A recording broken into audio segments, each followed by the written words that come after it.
ഷെരു pork വാങ്ങാൻ പോരുന്നുണ്ടോ? അവിടെ ഇരുന്നോട്ടാ. Stay പോയിട്ട് വരാം. Stay good boys. എന്താ വരുന്നുണ്ടോ? Stay stay stay okay. Mamma പോയിട്ട് വരാട്ടാ.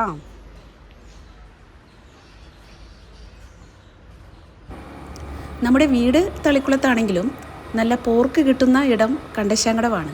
അപ്പോൾ കണ്ടശാങ്കടവിലോട്ടാണ് പോയിക്കൊണ്ടിരിക്കുന്നത്. ഇതാണ് കണ്ടശാങ്കടവ് പാലം. ചെറുപ്പത്തിലേ സ്കൂൾ ബസ് ഇതിലൂടെ പാസ് ചെയ്യുമ്പോൾ ഈ പാലം എത്തിക്കഴിഞ്ഞാൽ ഭയങ്കര ആങ്സൈറ്റിയോടുകൂടിയാണ് ഈ വാട്ടറിലേക്ക് നോക്കിയിരിക്കുക. നമ്മൾ പഠിച്ചത് കണ്ടശാങ്കടവ് കോൺവെൻറ്റിലായതുകൊണ്ട് ഈ പാലം പാസ് ചെയ്തുകൊണ്ടാണ് സ്കൂൾ ബസ് അങ്ങോട്ട് മൂവ് ചെയ്യുന്നത്. പോർക്ക് കിട്ടുന്ന ഏരിയ എത്തിയിട്ടോ. ഇവിടെ നോക്കിയാൽ റൈറ്റ് സൈഡിൽ കുറേ സ്പോട്ടുകളുണ്ട്. പോർക്കും പിന്നെ ചിക്കണും ഒക്കെ കിട്ടുന്നത്. ബീഫ്, പോർക്ക്, ചിക്കൻ എല്ലാം കിട്ടുന്ന സ്പോട്ടുകളാണ് ഇതെല്ലാം. അപ്പോൾ ഇതിൽ നമ്മൾ വാങ്ങാറുള്ളത് ഈ കാണുന്ന ഷോപ്പിൽ നിന്നാണ്.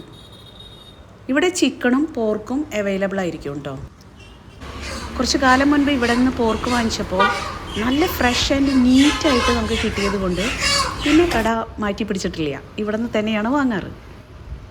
അപ്പോൾ ഒരു 1.5 കിലോ പോർക്ക് നമ്മൾ പറഞ്ഞിട്ടുണ്ട്. കിലോന് 400 രൂപയാണ് കേട്ടോ. അപ്പോൾ 1.5 കിലോയ്ക്ക് 600 രൂപ.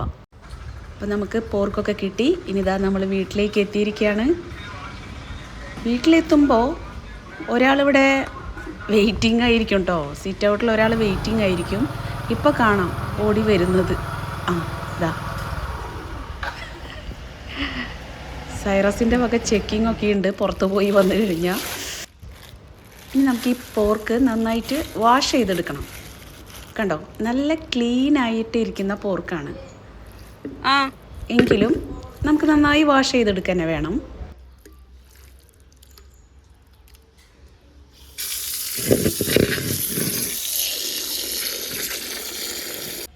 ഇത് ഫസ്റ്റ് വാഷ് ലുക്കാണ്. കുറച്ച് ഫാറ്റൊക്കെ ഇങ്ങനെ വാട്ടറിൽ അടിഞ്ഞ് നിൽക്കുന്നുണ്ടാകും. ഇത് ലാസ്റ്റ് വാഷ് ലുക്കാണ്. നല്ല ക്ലിയർ വാട്ടർ കാണും. അപ്പോൾ പോർക്ക് ക്ലീനിങ് കഴിഞ്ഞു.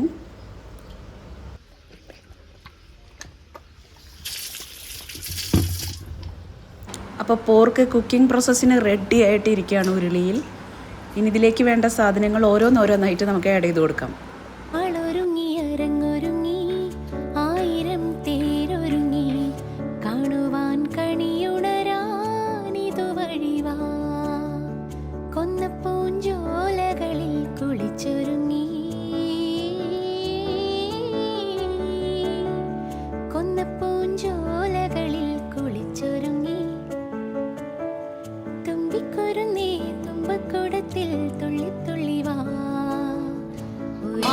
വെളുത്തുള്ളി ഇഞ്ചി റെഡിയായാ? ശരി, വെളുത്തുള്ളി ഇത് മതി.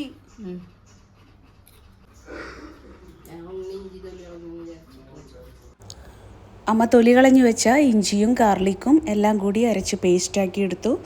നമ്മുടെ പോർക്കിലേക്ക് അതും ഇട്ട് കൊടുത്തു. കുറച്ച് വെള്ളം മാറ്റി ഒഴിച്ചു. ഇനി നമുക്ക് പൊടിവർഗ്ഗങ്ങൾ ആഡ് ചെയ്യാം. പൊടികൾ ഓരോന്നോരോന്നായി ആഡ് ചെയ്യാം. മഞ്ഞൾപ്പൊടി, മുളക് പൊടി, മല്ലിപ്പൊടി, ഉപ്പുപൊടി, കുറച്ച് ഗരം മസാലപ്പൊടി. ഇതെല്ലാം ആഡ് ചെയ്തതിന് ശേഷം കുറച്ച് കോക്കനട്ട് ഓയിൽ ഒഴിച്ചു കൊടുത്ത് കൈകൊണ്ട് നന്നായി മിക്സ് ചെയ്തെടുക്കണം. കുക്ക് ചെയ്യാൻ വെക്കുന്നതിന് മുൻപ് ഈ റോ സ്റ്റേജിൽ കൈകൊണ്ട് നന്നായിട്ട് മിക്സ് ചെയ്തെടുക്കണം. ഞരടിയും കുഴച്ച് മിക്സ് ചെയ്തെടുക്കണം. എന്നിട്ട് വേണം കുക്ക് ചെയ്യാൻ വയ്ക്കാൻ. നമ്മുടെ വീട്ടിൽ പോർക്ക് വെക്കാറില്ല. അമ്മയ്ക്കും അമ്മാമ്മയ്ക്കും ഒന്നും പോർക്ക് ഇഷ്ടമല്ല. ഇവിടെ ചിക്കൻ, മട്ടൺ, ബീഫ്. പിന്നെ നമ്മളൊക്കെ വലുതായപ്പോൾ അവിടെ നിന്ന് ഇവിടെ നിന്നൊക്കെ ഇത് ടേസ്റ്റ് ചെയ്യാൻ കിട്ടി തുടങ്ങിയപ്പോൾ വീട്ടിൽ പരീക്ഷണങ്ങളായി. അങ്ങനെയാണ് വീട്ടിൽ പോർക്ക് വയ്ക്കാൻ തുടങ്ങിയത്. ഇപ്പോഴും വീട്ടിൽ അമ്മ പോർക്ക് വയ്ക്കില്ല. പോർക്ക് വയ്ക്കണമെങ്കിൽ ഞാൻ തന്നെ മുതിരണം. അപ്പോൾ എല്ലാ സെറ്റപ്പോടും കൂടെ നമ്മുടെ പോർക്കിനെ കുക്ക് ചെയ്യാൻ വെച്ചിട്ടുണ്ട്. ഇനി കുറച്ച് നേരം വെയിറ്റ് ചെയ്യാം. ഇതിനിടയിൽ ഇടയ്ക്കിടയ്ക്ക് തുറന്നൊന്ന് ഇളക്കി കൊടുക്കണം, അല്ലെങ്കിൽ അടിയിൽ പിടിക്കുമല്ലോ. മുടി കുറച്ച് ചെറുതായി പോയി. നമുക്ക് മുടി മാറ്റാം. Okay, set. പോർക്കിപ്പം നന്നായി വെന്തിട്ടുണ്ട്. പക്ഷേ കളർ ഒന്നും കൂടി മാറാനുണ്ട്. ഒന്നും കൂടി ഡാർക്കാക്കി എടുക്കണം നമുക്ക്. അപ്പോൾ വീണ്ടും ഇളക്കി അതിനൊന്നും കൂടി ഡ്രൈ ആൻഡ് ഡാർക്കാക്കി സെറ്റാക്കണം. ഇതാ ഫാറ്റ് പീസൊക്കെ നന്നായി വെന്തിട്ടുണ്ട്. ഇതാ ഫ്ലഷ് നന്നായി വെന്തിട്ടുണ്ട്.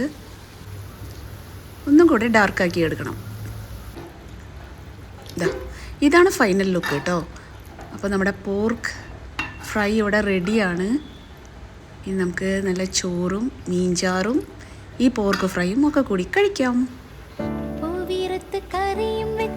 അപ്പോൾ ഈ വീഡിയോ ഇവിടെ ഉണ്ടാക്കുന്നു. ഇനി അടുത്ത വീഡിയോയിൽ കാണാം.